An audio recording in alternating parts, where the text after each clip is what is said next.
यही है। और ये फाइट एज अ किसी तीसरे पर्सन को लेके या फिर वर्क को लेके या फिर मिसअंडरस्टैंडिंग को लेके आपकी कहीं ना कहीं आपके पार्टनर से मैं जहां तक देख पा रही हूँ कि कुछ मिसअंडरस्टैंडिंग की वजह से अनबन हो सकती है। और ये खास तौर पे उनके साथ हो रही है जिनका अभी लगभग 2.5 से 3 महीने रिलेशन स्टार्ट हुआ है या फिर बातचीत स्टार्ट हुई है और आपका रिश्ता कहीं ना कहीं लॉन्ग डिस्टेंस है। ये बहुत ज्यादा मतलब की पॉसिबिलिटी दिख रही है।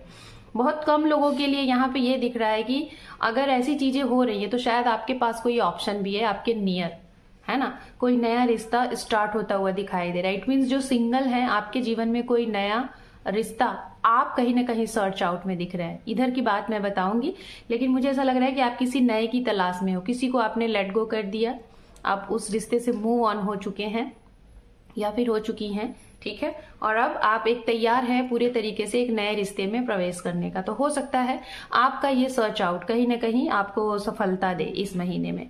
उसके बाद हम बात करेंगे, ये समय है जिस चीज को लेके आप बहुत समय से स्टक हो, बहुत समय से डिसीजन नहीं ले पा रहे हो, चाहे वो कोई आपको एक्शन लेना है रिश्ते को लेके, चाहे आपका कोई बिजनेस है, वर्क है या फिर आपकी पढ़ाई है, कुछ भी है जिसको लेके बहुत समय से, काफी समय से आप बहुत ज्यादा कंफ्यूज थे, क्या डिसीजन लिया जाए, किया जाए कि नहीं किया जाए। जैसे आपके पास कोई अपॉर्चुनिटी है जिसमें आपको आपका घर छोड़ना पड़ सकता है, कहीं दूर जाना पड़ सकता है अपने काम के लिए, या फिर कोई ऐसा इंसान जिसको समझने के लिए, जानने के लिए आपको हो सकता है कि उनके साथ कुछ टाइम स्पेंड करना पड़ सकता है, उनके साथ एक मीटिंग बनानी पड़ सकती है। तो इस चीज को लेके अगर आप बहुत समय से आप बहुत ज्यादा स्टक हो तो यहाँ पे यही कहा जा रहा है ये समय आ गया है, डिसीजन लीजिए, ठीक है। तो इस मंथ में आपको यही कहा जा रहा है कि 10 तारीख तक आप ये डिसीजन ले लीजिए, नहीं तो लेट हो जाएगा। उसके बाद अगर सपोज दैट आप लेट करेंगे तो फिर दिक्कत होगी।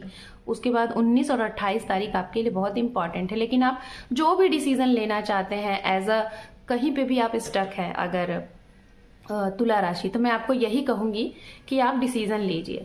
और इस डिसीजन का आउटकम मैं आपको बताना चाहूंगी अच्छा ही है। लेट है उसका रिजल्ट थोड़ा डिले होगा, लेकिन घबराइए नहीं, चीजें सही होंगी, ठीक है। अब हम बात करेंगे उनके लिए, अगर आप नो कांटेक्ट जोन में हैं और आप किसी के कॉल का, मैसेज का, उनके कमिटमेंट का इंतजार कर रहे हैं, मुझे ऐसा दिख रहा है कि आप नो कांटेक्ट जोन में हैं और आप किसी के मैसेज का, किसी से बात करने का, किसी से मीटिंग का वेट एंड वॉच कर रहे हैं, तो ये भी चीजें दिखाई दे रही है, आपकी ऐसी चांसेस दिख रहे हैं जिसकी वजह से आपका मन नहीं लगेगा, बहुत ज्यादा आप बेचैन रहेंगे और आप अपना सारा वक्त अपने काम पे देते हुए दिखाई दे रहे हैं। बहुत ज्यादा काम करेंगे, जिसे कहते हैं ना कि वर्कोहॉलिक, पूरे तरीके से कुछ भी नहीं, किसी को समय नहीं देना है, कुछ भी नहीं करना, सिर्फ काम।